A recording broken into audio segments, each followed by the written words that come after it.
Hi everyone. In today's tutorial, we will show you how to change the cursor on Wix. This is a great way to customize your website and create a more interactive experience for your visitors. Let's get started.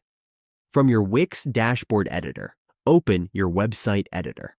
We can change the cursor by clicking the arrow on the right side of the dashboard. Once we are here, scroll down to the bottom until you see the cursor option appear. As you can see, the cursor options are now visible. We can add an image or change the cursor here. For example, let's add an image now. Wix offers a variety of cursor options. We can choose from the available styles.